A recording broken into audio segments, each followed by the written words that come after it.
છે અધિકાર સમજીને ભગવાને ભક્તિ આપી છે. જે બિન અધિકારી છે એને ભગવાનની ભક્તિ ન મળે. આપણે કોઈ પણ સારા કર્મો સત્કર્મો કર્યા છે, આપણું કોઈ પણ પુણ્યનો ઉદય થયો છે ત્યારે ભગવાનની ભક્તિ મળે છે. તેથી કહ્યું કે અધિકાર સમજીને, એ ભક્તિનો અધિકારી છે, અગર ભક્તિ ભવ પાર કરે છે. તેથી ભગવાને અધિકાર જોઈને કુંભજ ઋષિને ભક્તિનું દાન આપ્યું છે. અને જેટલા જેટલા ભગવાનના ભક્તો થયા છે તેને ભગવાન પાસેથી ભક્તિ માગે છે. આપણે તો કદી ભક્તિ માગતા જ નથી. ભક્તિ એટલે ભગવાનના ચરણોમાં અનુરાગ, બિનશરતી શરણાગતિ, ભગવાનના મહાદેવના ચરણોમાં સંપૂર્ણ સમર્પણ, અને ભક્તિ કહેવાય છે. કોઈ રાવ નહીં, કોઈ ફરિયાદ નહીં, સુખ મળે દુઃખ મળે હંમેશા હસતો રહે છે. કોઈની સામે ન રડે ન રોદડા રોવે, ન આંસુ પાડે. બીજાને સામે જ્યારે આંસુ પાડતા હોય ને ત્યારે બહુ નાના દેખાય આપણે. ભગવાને સુંદર આપણે જીવન આપ્યું છે, શા માટે કોઈને આગળ નાના દેખાવું છે? ત્યાંથી બધાએ દૃઢ સંકલ્પ કરવાનો છે. દુઃખના ડુંગરા તૂટી પડે, ગમે એવડું મોટું દુઃખ હોય, હિમાલય પહાડ જેવડું દુઃખ હોય, અંતે તો બરફનું પીગળી જશે, જતું રહેશે. થોડી ધીરજ રાખો, ધૈર્ય રાખો, ભજન વધારો, સ્મરણ વધારો, મૌન રહો, એકાંતમાં રહો, સહન શક્તિ કેળવો. તેથી કોઈ દુઃખમાં ડગમગવાનું નથી. અને જ્યારે દુઃખના દિવસો હોય ત્યારે કોઈની સામે આંસુ પાડવાના નથી. દુઃખની વાતો જેને તેને કહેવાની નથી. એ દુઃખ સહન ન થાય, ભગવાનની આગળ દીપ પ્રજ્વલિત કરીને, અથવા તમારા ગામમાં સુંદર શિવાલય હોય, મહાદેવને કહેવાનું, ભગવાન આજ ગંગા જલનો અભિષેક નહીં કરું, હું તને જલનો અભિષેક નહીં કરું, આજ હું તને મારા આંખના આંસુનો અભિષેક કરીશ. ભગવાન મારી અરજને સાંભળજો. અને ભગવાન મહાદેવ એક દેવ એવા છે, જીવનના દરેક દુઃખોમાંથી શંકરજી મુક્ત કરી શકે છે. કોઈ દુઃખ એવું નથી જે દુઃખમાંથી ભગવાન આપણને ન છોડાવી શકે. ઋષિમુનિઓને કંઈ દુઃખ પડે, મહાદેવની ચરણોમાં બેઠા રહે. દેવતાઓને કાંઈ તકલીફ થાય, દુઃખ પડે, મહાદેવની પાસે જાય. શિવજી દરેકના દુઃખોને દૂર કરનાર છે. અને દુઃખોની અવધિ બહુ લાંબી ન હોય, પણ જ્યારે દુઃખો પડે ત્યારે ભગવાનનું ખૂબ ભજન કરવું. જેની તેની પાસે, મારા જેવા પાસે નહીં જવું, દોરા ધાગામાં મોરની પીછી ફેરવવાની નહીં, એ બધું દૂર રહેવાનું છે. આપણે આ દુનિયામાં કોઈ પાસે એવો ચમત્કાર નથી ભાઈ કે ચમત્કારથી તમારા દુઃખને દૂર કરી શકે. કોઈ જગ્યાએ ભટકવાની જરૂર નથી, કોઈ જગ્યાએ ચમત્કારીઓ પાસે જવાની જરૂર નથી. આ પૂરું બ્રહ્માંડ એક ચમત્કાર છે. સૂર્ય ચમત્કાર છે, ચંદ્ર ચમત્કાર છે, આટલો મોટો સમંદર એ ચમત્કાર છે. સુંદર બીજ વાવો છો, અંકુરિત થાય છે, નાનકડો છોડ થાય છે, એમાંથી મોટું વૃક્ષ થાય છે, ફૂલ આવે છે, ફળ આવે છે, ફળમાં રસ આવે છે, આપણને જીવન આપે છે. આનાથી મોટો ચમત્કાર કેવો હોઈ શકે? જેથી કોઈ ચમત્કારીઓ પાસે જવું નહીં. ગામડે ગામડે તમારી રાહ જોઈને બેઠા હોય છે, તમારા મનમાં વહેમ કરી દેશે કે આમ છે ને તેમ છે ને, સગા સંબંધીઓ પ્રત્યે કોઈ અણબનાવ કરી દેશે કે આ તમારા પાડોશી છે ને તેને તમારા ઉપર કંઈ કર્યું છે જાદુ. કોઈના ઉપર જાદુ કરવાથી કાંઈ થતું નથી ભાઈ. આપણા થોડા નબળા કર્મો હોય તો એનું ફળ ક્યારેક મળતું હોય તો આપણે શાંતિથી સહન કરી લેવું. બાકી કોઈ તમને સુખી ન કરી શકે, કોઈ તમને દુઃખી ન કરી શકે. સુખ અને દુઃખ આપણા કર્મોનું ફળ હોય છે. તેથી કોઈ દિવસ કોઈ ચમત્કારની દુનિયામાં જવું નહીં, ચમત્કારોમાં પડવું નહીં, તેવી હૃદયની પ્રાર્થના છે. હવે જો ચમત્કારીઓનું સાચું હોય આ દુનિયામાં, તો કોરોનામાં બધા ચમત્કારીઓ ક્યાં ગયા હતા? કોરોનામાં આપણી રક્ષા કોને કરી? ડૉક્ટરોએ કરી. વેક્સિનની શોધ કરી, મહિનાઓ સુધી પ્રયોગ કર્યા, ત્યારે વેક્સિનની શોધ થઈ અને આપણને સૌને જીવતા રાખ્યા. ભગવાનનો આભાર તો માનો કે એટલો મોટો કોરોના કાળ ગયો અને આપણે હજી જીવતા છીએ.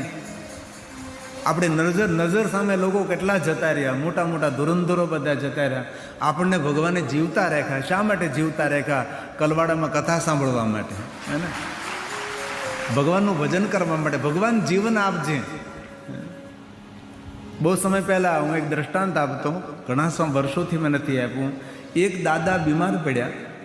ભગવાનના ભક્ત તો ખરા જ, તો છોકરાઓ બહુ ડાયા, એટલે સેવાભાવી છોકરાઓ બધાએ. તો જેટલા ડૉક્ટરો હતા તેની પાસે લઈ ગયા. પછી તો કોઈ સારું ન થાય એટલે પછી મોટા દવાખાને લઈ ગયા ને કહ્યું કે આ દાદાને અસાધ્ય રોગ છે, આની કોઈ દવા નથી. પણ તમે મહિને 2 મહિના આવે દવા મારી પર લઈ જશો, આ શરૂ રાખજો, ત્યાં સુધી એમને સારું રહેશે. એટલે આ રોગ સારો તો નહીં થાય, પણ આ દવાથી એમના રાહત રહેશે રોજ માટે એમ. પણ નિયમિત આ દવા લેજો તમે. એટલે ગામડાના માણસ બેચારા મોટા શહેરમાં વારંવાર કેમ જાય? તે દવા લાવે, ક્યારેક દવા લાવવાનું ચૂકી જાય, ક્યારેક ભૂલી જાય, લાંબા લાંબા સમય સુધી દવા ન લે, અને ઘણો સમય ગયો, ઘણો સમય થયો, દવા છોડી દીધી. કારણ કે કોણ મોટા શહેરમાં જાય, કોણ દવા લાગે, પહોંચે નહીં દવા. ફરી પાછા બીમાર પડ્યા, એટલે ફરી એ ડૉક્ટર પાસે લઈ ગયા. એ ડૉક્ટર કહે કે આ હજી જીવે છે, આ દર્દી તો દવા વગર મરી જવો જોઈએ, આ દવા બંધ કરો એટલે એનું 1 મહિનામાં મૃત્યુ હોય. ને તમે કેટલા સમયથી? તો કે 5 વર્ષ જેવું થઈ ગયું, દવા નથી લીધી દાદા. હજી આ દાદા છે. ડૉક્ટરને એમ થયું આ તો સંશોધન કરવા જેવો કેસ કહેવાય, આ જીવે કઈ રીતે? છોકરાઓને પૂછ્યું કે દાદા બીજી કોઈ ઔષધિ, કોઈ દવા એના બદલામાં કોઈ લેતા? તો છોકરાઓ કંઈ નહીં, અમને કંઈ ખબર નથી, દવા તો કંઈ દાદા લેતા હતા. અમારી બાને પૂછો, કદાચ બાને, અમારી માને ખબર હોય કે અમારા બાપા કંઈ દવા લેતા હોય. તો ડૉક્ટરે બાને બોલાવ્યા, ગરડા બાને, કે આ દાદા કાંઈ બીજી કોઈ દવા, નિયમિત દવા લેતા? ના સાહેબ, તમે 5 વર્ષ પહેલાં દવા આપી હતી ને એ પછી અહીં કોણ મોટા શહેરમાં વારંવાર લેવા આવે, દવા પહોંચે ન પહોંચે, શું ખબર? આમનામ 5 વર્ષ નીકળી જાય કે દવા કાંઈ લીધી નથી. ડૉક્ટરને થયું કે આ દર્દી 5 વર્ષ દવા વગર કેવી રીતે જીવી શકે? તો તમે આ દાદા વિશે કાંઈ જાણો છો? આ ડૉક્ટર સાહેબ સવારથી સાંજ સુધી, સાંજથી સવાર સુધી હું દાદાની સાથે જ રહું છું.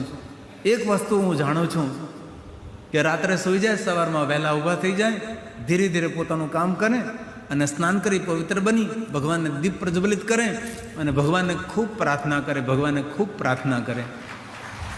અને એટલા ભગવાનની સામે રડે કે ભગવાન મને આજનો દિવસ આપજે હો, મારે તારું ભજન કરવું છે, મને આજનો દિવસ આપજે હો, મારે તારું ભજન કરવું છે. વળી આખો દિવસ જતો રહે, સાંજે પાછા સંધ્યા સમયે હાથ મોઢું ધોઈ ભગવાનને દીપ પ્રજ્વલિત કરે અને ભગવાનની સામે હાથ જોડીને કહે ભગવાન મને જીવતો રાખજે હો, મારે હજી તારું કાલ તારું ભજન કરવાનું છે. હજી પ્રાર્થના કરતાં કરતાં આ દાદાએ 5 વર્ષ કાઢી નાખ્યા છે. તેથી ક્યારેય પણ જીવનમાં અસાધ્ય કોઈ રોગ થાય ડરવાનું નથી, ભય પામવાનું નથી, કોઈ ચમત્કારીઓ પાસે જવાનું નથી. જીવનમાં મોટો ચમત્કાર છે પ્રભુની કરેલી પ્રાર્થના, એનાથી મોટો કોઈ ચમત્કાર નથી.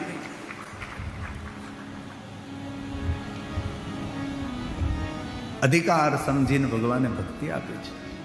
થોડા દિવસો માટે ભગવાનને રોકાણ કર્યું છે. શા માટે? કે સાધુ પુરુષ, સજ્જન પુરુષની સાથે રહેવાથી ઘણું બધું શીખવા મળે, ઘણું બધું જાણવા મળે. થોડા દિવસો માટે ભગવાન શિવ ત્યાં રોકાણા છે. કહત સુનત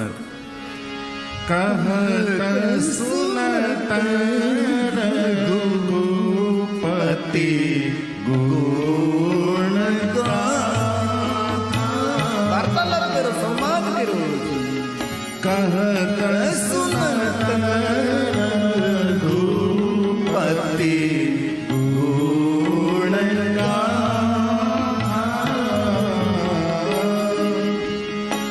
કછુ દિન રહે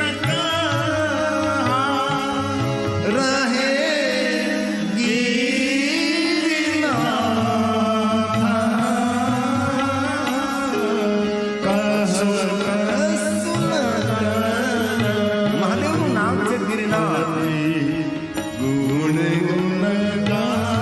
કછુ દિન કહા રહે ગિરિનાથ, શિવજીનું નામ છે ગિરિનાથ. અમે દેવસરમાં ગિરિનાથ મહાદેવનું શિવાલય બનાવ્યું. અમારા દેવસરથી અશોકભાઈ આવેલા છે, અશોક પટેલ. એનો છોકરો લંડનમાં છે. એમને તો પ્રતિજ્ઞા લીધી છે ને 2019માં ને 2029માં. એ માણસ અત્યારથી ધીમે ધીમે પૈસા ભેગા કરે છે. બાપુ 29 તો 2030માં ભવ્યાતીત ભવ્ય અમારે દેવસરમાં મહાદેવની કથાનું આયોજન કરું છું. મને લંડનમાં મળ્યો હતો, તમને યાદ કર્યા હતા. વર્ષો પહેલા કથા કરી હતી. વિશ્વકર જેવું થયું છે, ક્યાંક વધારે થયું છે, બહુ વર્ષો થઈ ગયા. દેવસરમાં, બિલીમોરણ બાજુમાં દેવસર છે. અને કથા નિમિત્તે અમે એક સુંદર શિવાલયનો પાયો નાખ્યો હતો. અને દેવસરમાં ગિરિનાથ મહાદેવનું શિવાલય છે. ગિરિનાથ મહાદેવ પહેલું શિવાલય ગિરિનાથ મહાદેવમાં વંકાલમાં બનેલું. પહેલું યોગદાન હું શરૂ કરું અને પછી ધીમે ધીમે સૌ બધું આપે. અને ત્યારે એટલી બધી મોંઘાઈ નહીં હતી. રૂપિયાની થેલી સિમેન્ટ આવતી, કેમ 60 રૂપિયાની થેલી સિમેન્ટ એ સમયે. એટલે અત્યારે કેટલા 250 કે ખબર નહીં સિમેન્ટના કેટલા હોય અત્યારે. એ સમયે 60 રૂપિયા હતા. કોન્ટ્રાક્ટરોને ખબર હોય શું ભાવ છે, આપણને ત્યાં ખબર ન હોય. હે કેટલા 325? આટલા બધા હોય, ઓછા રાખો. એક થેલી સિમેન્ટના 325. નાના માણસો કેમ ઘર બનાવી શકે? અને પછી જસપુર ને જેસપુરમાં કથા અમે કરેલી. ત્યાં પણ અમે પ્રારંભ કર્યો કે તમારા ગામમાં શિવાલય છે નથી. જે ગામમાં હું કથા કરવા જતો ને એ ગામમાં શિવાલય ન હોય તો મારાથી હું શરૂઆત કરતો અને ગામના સૌને ભેગા કરી અને એ ગામમાં શિવાલય નિર્માણ કરીને અમે આવતા હતા. જેસપુરમાં પણ ગિરનાથ મહાદેવનું શિવાલય છે. આપણું જેસપર જ ને, બરાબર છે ને? ગિરનાથમાં એટલે શિવજીનું નામ છે. આ રામચરિત માનસની ચોપાઈ છે.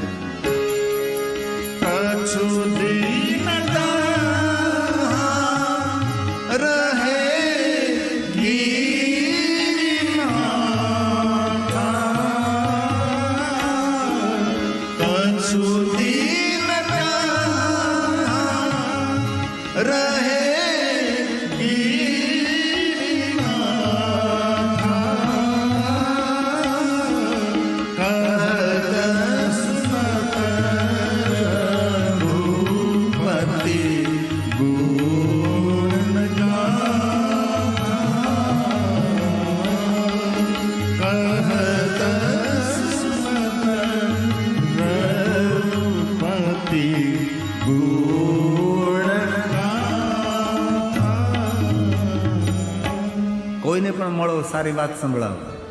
ભલે આપણે કોઈને બીજું કોઈ દાન સેવા ન કરી શકીએ, પણ આપણા જીવન માર્ગમાં જે મળે તેને સરસ સરસ મજાની વાતો સંભળાવો. એનું મન પ્રફુલ્લિત આહલાદિત થઈ જાય. તેને આશ્વાસન આપો, તેને હિંમત આપો જીવવાની. કોઈ દિવસ કોઈની એવી વાત નહીં કરવી તેનું ચિત્ત મન ડામાડોળ થઈ જાય. એ માણસ વાત સાંભળીને ડિસ્ટર્બ થાય, ભયભીત થઈ જાય. નહીં એવી મધુર મધુર મધુર મધુર મધુર વાત કરો. અધરમ મધુરમ, તમારા મુખમાંથી મધુર પ્રગટ થવું છે, મધ પ્રગટ થવું છે. એવી અંતે તો ભગવાન મહાદેવ કહે છે, કુંભજ અમે હવે યાત્રાનો પ્રારંભ કરીએ. અને કુંભજ ઋષિએ રડતી આંખે ભગવાન મહાદેવજીને વિદાય આપી છે. એટલા દિવસોથી, ઘણા સમયથી સ્વયં શિવજી રોકાતા હોય અને કેટલો આનંદ વાર્તાલાપ થાય, સંવાદ થાય. અને પછી એ મહાદેવજી જ્યારે આશ્રમ છોડીને જાય છે, આ ભારતનો સાધુ રડી પડે છે. કોઈ સારા માણસને છોડીએ ત્યારે દુઃખ થાય, સારો સંગ છોડીએ ત્યારે દુઃખ થાય. અમને પણ જ્યારે 9 દિવસ કોઈ જગ્યાએ એકદમ હેત પ્રેમથી કથા કહી હોય, જ્યારે કથા પૂર્ણ થાય ત્યારે અમને પણ એમ થાય કે આ બધાને છોડીને અમારે જતું રહેવાનું છે. ફરી પાછા કોણ ક્યારે મળે એ ખબર ન હોય.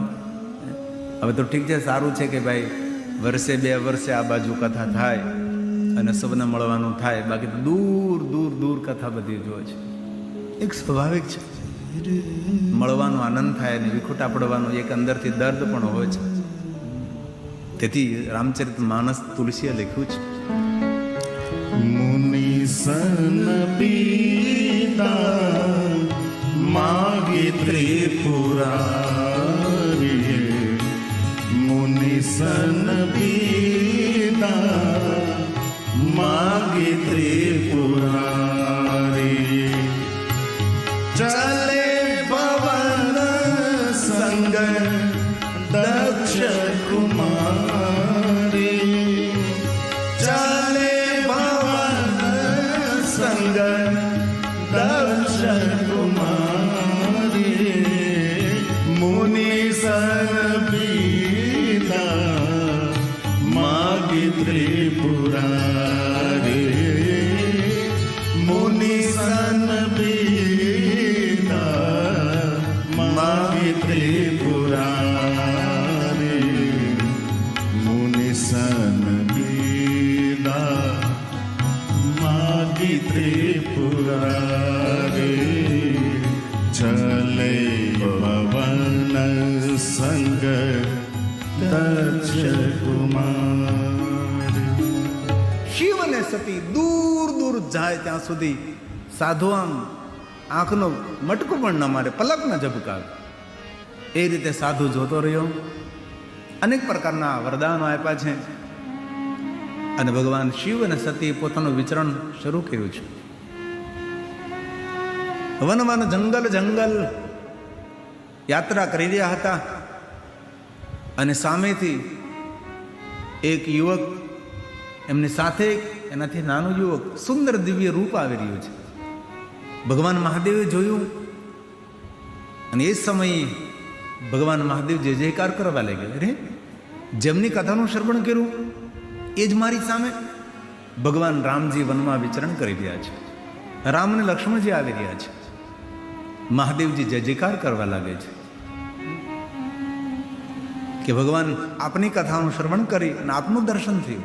અને બહુ હૃદયથી કહું છું, જેને બહુ ભક્તિ ભાવથી, બહુ હૃદયથી અનહદ શ્રદ્ધા અને ભરોસા અને વિશ્વાસ સાથે જેને કથાનું શ્રવણ કર્યું છે ને, એને કોઈને કોઈ રીતે ભગવાનની ઝાંખી થાય ને થાય. કોઈને કોઈ રીતે એ ઓળખો નહીં ઓળખો એ તમારા મનની વાત છે. ઓળખવા નહીં ઓળખવા એ તમારી માનસિકતા છે. કોઈને કોઈ જગ્યાએ અણસાર આવી જશે. ભગવાન મહાદેવને પ્રભુ રામનું દર્શન થયું. સુંદર લીલા કરે છે પ્રભુ. ત્રેતાયુગ ચાલે છે ને, જય જયકાર કરવા લાગે. જય જય જય સચ્ચિદાનંદ, જય સચ્ચિદાનંદ, જગત પાવન, અસ કહી ચલે મન ચાવ. જય જયકાર કરે. ભગવાન શિવ ઉભા ન રહ્યા, ચાલવા લાગ્યા. શા માટે ચાલવા લાગ્યા છે? તો કે ભગવાન મહાદેવને ખબર છે કે સતી અનેક પ્રકારના પ્રશ્નો કરશે. કારણ કે જ્યારથી યાત્રામાં નીકળ્યા ત્યારના પ્રશ્નો જ ચાલે છે. ઘણી વાર આપણને પણ આપણા સગા સંબંધીઓનો અનુભવ હોય. પૂછા જ કરે, પૂછ કર્યા કરે, પૂછ. અને બહુ કોઈને બહુ પૂછ નહીં કરવાનું. જોયા કરવાનું, જાણ્યા કરવાનું, સાંભળ્યા કરવાનું. આ તો એટલું પૂછે. બાપુ હું ખાતા જ છે, તારા શું કામ છે? તું ખાઈ, બાપુ ખાય. એટલું બધું જાણવાનું આમ રસ પડે. ગિરિબાપુ કહે તે સાંભળો ને સમજો. એ શું ખાય છે, શું કરે છે, શું આપણે લેવા દેવા? આપણે તો ભગવાનની કથાનું શ્રવણ કરવાનું છે. કથામાં જે કહેવાનું છે એ હૃદયની તિજોરીમાં સંઘરી રાખવાનું છે. ભીડ પડે એ વાતો બધી કામમાં આવે છે. કથામાં ત્યાં સાંભળ્યું તો હવે આ ખરેખર આ વાતનું અનુસરણ કરવું જોઈએ આપણે. સતીએ પ્રશ્ન કર્યો કે આ કોણ છે? ભગવાન મહાદેવે સમજાવવાનો પ્રયાસ કર્યો, પણ સતીની મુખની રેખા ઉપરથી ભગવાન મહાદેવને ખબર પડી ગઈ કે સતી મારી વાત ઉપર ભરોસો નથી રાખતા, વિશ્વાસ નથી રાખતા. એક વાત કહું, વાત કહેવી એ તો કલા છે જ, પણ વાત સાંભળવી એના કરતાં મોટી કલા છે. કોઈની વાત સાંભળો ને તો આમ બહુ આદરથી સાંભળો, એની સામે ધ્યાન રાખીને સાંભળો. જો સાંભળવું હોય તો જ એકદમ આદર સાથે વાત સાંભળો. અને કોઈ પણ વાત કરો તો એની વચ્ચે કોઈ વાત કરવી નહીં. વિદેશી લોકોની આદત હોય, કોઈ વાત કરતો ને વચ્ચે કંઈ સોરી કહીને એમની વાત અધૂરી રાખીને પછી પોતાની વાત કરે. અને આપણે તો આડેધડ એવું ન હોય. એમની વાત પૂરી થાય પછી આપણી વાતની રજૂઆત કરે. ફોનમાં પણ એવું કરાય. આ તો ફોનમાં બગડાટી બોલાવે. હા આપણે બોલી બોલો ને, બોલી હા. ફોનમાં આપણે એકબીજાને સાંભળવાનો પ્રયાસ કરો. હારે બોલવો થોડું સાંભળવાનું હતું. સતીએ બહુ પ્રશ્નો કર્યા છે. ભગવાન મહાદેવે સમજાવવાનો પ્રયાસ કર્યો, પણ મહાદેવ સમજી ગયા છે કે સતીને મારા વાત ઉપર ભરોસો વિશ્વાસ નથી. મહાદેવજીએ કહ્યું જાઓ પરીક્ષા કરો, પણ વિવેક રાખજો. વિવેક હોય કોનામાં? જેનામાં ભરપૂર સત્સંગ હોય છે. બેનું સત્સંગ વિવેક ન હોય, રામ કૃપા બેનું સુલભ ના સોઈ. સત્સંગ અન્ય સ્થાનોથી ન મળે. સત્સંગ હંમેશા કથામાંથી મળે, ભગવાનના સત્સંગમાંથી મળે, ધર્મ ગ્રંથોમાંથી મળે છે, સાધુ પુરુષોના સંગમાંથી આપણને વિવેક મળે છે. અને જો આપણા જીવનમાં ભરપૂર વિવેક હશે તો દુનિયામાં કોઈ ક્ષેત્રમાં આપણે પાછળ નહીં રહીએ. કોઈ પણ ક્ષેત્ર હોય એની અંદર હંમેશા તમે સફળ થશો. અને જીવનને સુખરૂપ જીવવું હોય તો ખાણીનો વિવેક, ખાવામાં વિવેક રાખવાનો, પીણીનો વિવેક રાખવાનો. ફ્રીજનું ઠંડુ પાણી પણ નહીં પીવાનું. ઠંડા પીણાની વાત તો એક બાજુ જ રહે. ઠંડા પીણા પાચન શક્તિને એકદમ તદ્દન ડેમેજ કરે છે. ફ્રીજનું ઠંડુ પાણી પણ પોઈઝન જાહેર કહેવાય. તેથી ખૂબ સાવધાની રાખવી. આપણે ડીઝલની ગાડીમાં પેટ્રોલ નથી નાખતા ને પેટ્રોલની ગાડીમાં ડીઝલ નથી નાખતા તો પણ ગાડી ચાલતી નથી. તો આ ગાડી કોઈને કોઈ રીતે ચલાવવાની છે તો આપણે વિવેક તો રાખવો પડે ને ખાવામાં. જે તે સમયે નહીં ખાવાનું. આપના આરોગ્યનું આપ ધ્યાન રાખો, કારણ કે વર્તમાનમાં આરોગ્ય સૌનું બગડેલું છે. કોઈને કોઈ રીતે કોઈ પીડિત છે. 25-30 વર્ષના 35 વર્ષના દીકરા દીકરાઓની એસિડિટી થાય, શરમ આવવી જોઈએ. ગેસ થાય, શરમ આવવી જોઈએ. આ ઉંમરે 25, 30, 35, 40 વર્ષની ઉંમરે, 50 વર્ષની ઉંમરે તો પાણા ખાવ ને તો પચી જવા જોઈએ. એવું આરોગ્ય હોવું જોઈએ. અને બદલે નાની ઉંમરમાં તમને આવું બધું થવા લાગ્યું. નાની ઉંમરમાં ડાયાબિટીસ થઈ જાય, એન્ઝાયટી થાય, હતાશા નિરાશા થાય, ઉદાસીનતા થાય, તણાવગ્રસ્ત જીવન. અને એક વાત ખૂબ યાદ રાખજો, સવારમાં બહુ ગરમ પાણીથી નહીં નાહવાનું. ખાલી આમ હુંફાળું પાણી હોય, થોડું આમ ઠંડી જાય એટલે એવા પાણીથી નાહવાનું. બહુ ગરમ પાણીથી નાહવાથી માણસ ધીરે ધીરે હતાશ થઈ જાય, નિરાશ થઈ જાય. એટલે અતિશય ગરમ પાણી, ધુમાડા નીકળે એવા પાણીથી નહીં નાહવાનું. ખાસ ધ્યાન રાખવાનું. અને જ્યારે નાવ ત્યારે નખમાં કોઈ જગ્યાએ સાબુ ન રહે તેની કાળજી રાખજો, એનાથી પણ એન્ઝાયટી થાય. આ બધું ભણ્યો છું એના ઉપર. આપણે સરખી રીતે નખ સાફ ન કરી તેની અંદર સાબુ રહી જાય, પગની આંગળીઓની વચ્ચે સાબુ રહી જાય તો એ બહુ જ નુકસાન કરે. અને તમારા વાસણ ધોવો છો, એ વાસણની અંદર જે કેમિકલ છે એ પણ શરીરને બહુ નુકસાન કરે. તે પણ વાસણ ધોવામાં ખૂબ કાળજી રાખજો, ખાસ ધ્યાન રાખજો. હંમેશા દરેક વસ્તુથી આપણી સાવધાની હોવી જોઈએ. ભગવાને કહ્યું કે વિવેક રાખજો, પણ વિવેક કોનામાં હોય ભાઈ? સત્સંગ હોય તો. સતી ગઈ છે સીતાનું રૂપ લઈ, અને પછી તો ભગવાન રામ અને સતીનો સુંદર સંવાદ છે. શિવ મહાપુર ગ્રંથમાં મેં બધું જ કાઢી રાખ્યું છે, પણ અવસર આવતા એ સુંદર સંવાદનો વાર્તાલાપ કરવો છે. કે સતીએ કેટલા પ્રશ્નો પૂછ્યા રામજીને, રામજી તેનું નિવારણ કેવી રીતે કર્યું છે. અને પછી તો પ્રણામ કરીને આવે છે મહાદેવની પાસે, ને મહાદેવે પૂછ્યું કે તમે પરીક્ષા કરી? તો આજે સતી જૂઠું બોલે છે મહાદેવની સામે. જૂઠું. સત્યમ શિવમ સુંદરમ. જૂઠું બોલ્યા છે. શું બોલ્યા? કછું કછુન પરેછા લીન્હી ગોસાઈ. મેં કોઈ પરીક્ષા લીધી જ નથી, હું તો બસ આમ પ્રણામ કરીને આવતી રહી. કિન્હી પ્રણામ તુમારે નામ. આપે જે રીતે પ્રણામ કર્યા એવી રીતે હું પણ પ્રણામ કરીને આવતી રહી. કિન્હી પ્રણામ, હું પગે લાગીને આવતી રહી છું. પણ મહાદેવજી સમજી ગયા કે સતી મારાથી છુપાવી રહ્યા છે. ભગવાન મહાદેવજી સ્વયં મનોમન સતીનો ત્યાગ કરે છે. બોલ્યા નથી મહાદેવજી, પણ દ્રઢ સંકલ્પ કરી લીધો. હવે સતીને પત્ની રૂપે એવું નહીં સ્વીકાર, કારણ કે સીતાનું સ્વરૂપ લીધું છે. દેવતાઓને ખબર પડી ગઈ, જય જયકાર કરવા લાગ્યા. સતીને મનમાં સંશય થયો કે આ કાંઈ ઘટના નથી બની, શંકર ભગવાનની જય જયકાર કરવા લાગ્યા છે. આખું આકાશ ગુંજવા લાગ્યું. ભક્તિ કરે પાતાળ મેં પ્રગટ ભઈ આકાશ, દાબી દુબી ક્યું રહે કસ્તુરી કી દાસ. ભક્તિ દેખાડવી ન પડે. પાતાળમાં બેઠો બેઠો કોઈ માણસ ભક્તિ કરતો હોય ને તેને ઉર્જા ફેલાવા લાગે, તેની ઉર્જા વધવા લાગે છે.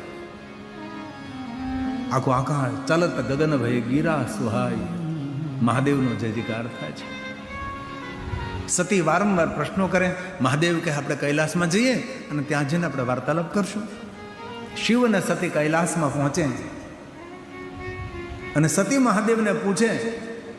એ પહેલા તો ભગવાન શિવજી ધ્યાનમાં બેસી ગયા. ભગવાન 87,000 વર્ષ વીતી ગયા.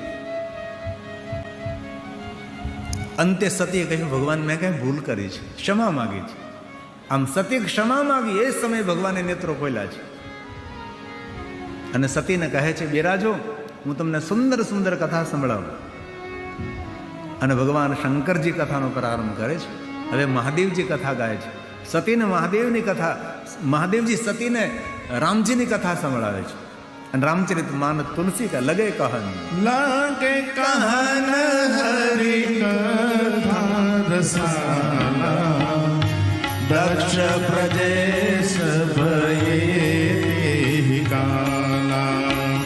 લાગે કાન હરી કથા રસાલા દક્ષ પ્રદેશ ભયે તે કાલા. જે સમયે મહાદેવજી કથા કહે છે કૈલાસમાં, તે સમયે પ્રજેશનગરમાં દક્ષ મહારાજ અભિમાનપૂર્વક યજ્ઞનું આયોજન કર્યું છે.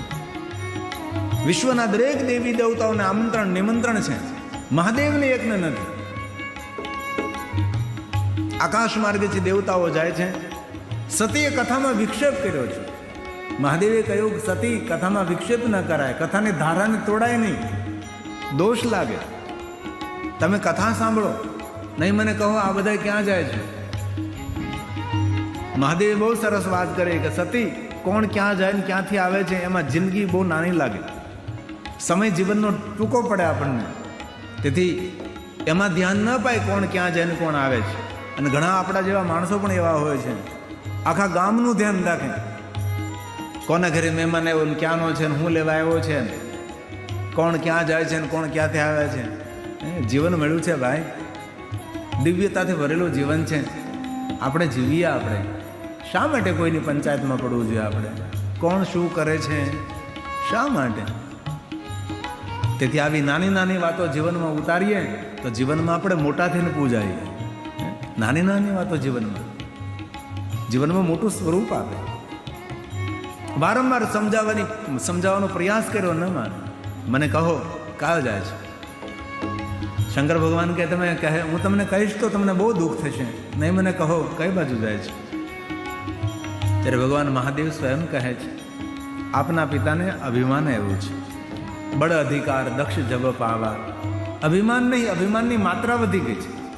મહાદેવ બોલ્યા, સતી સાંભળો, બળ અધિકાર દક્ષ જબ પાવા, અતિ અભિમાન હૃદય કબરા.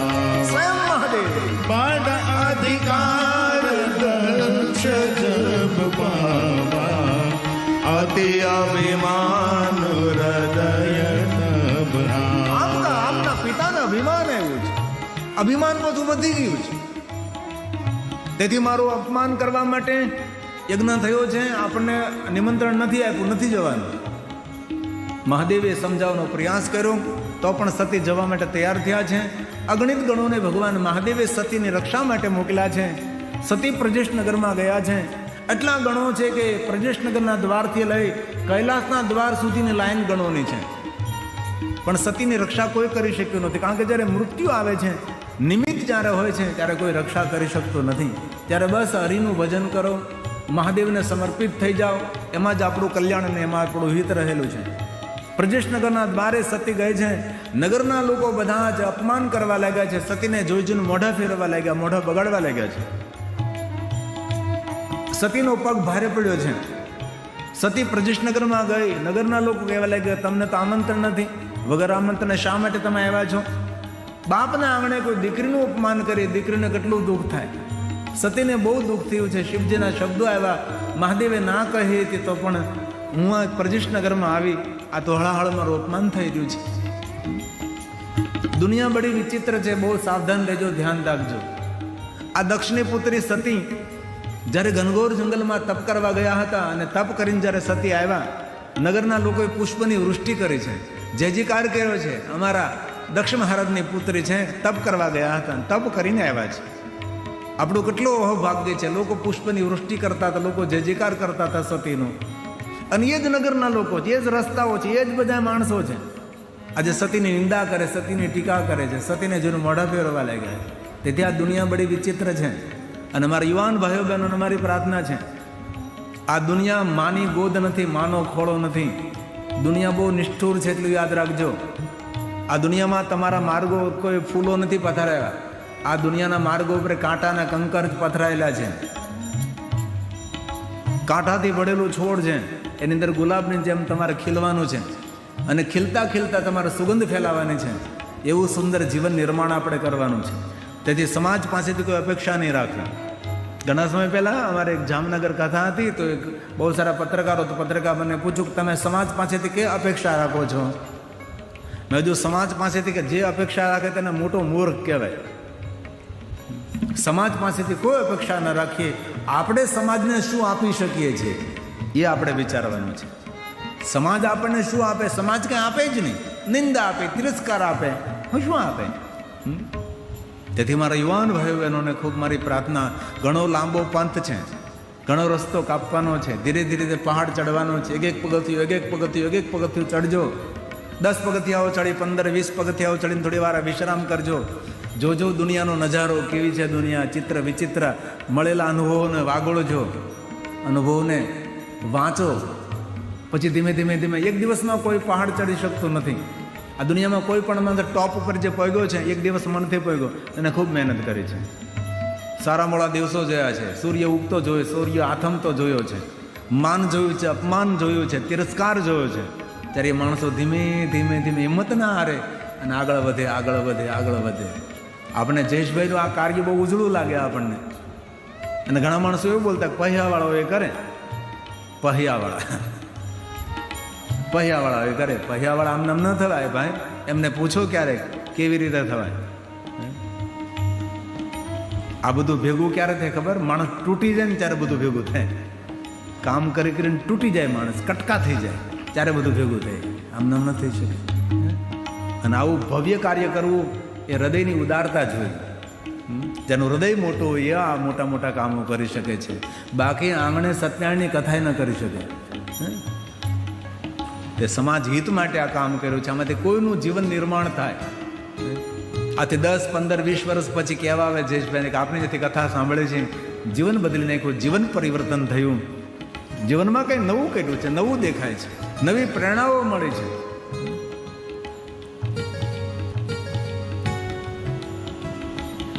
આંગણે ગઈ છે, મહેમાનો બધા બોલવા લાગ્યા, નહીં બોલવા જેવા શબ્દો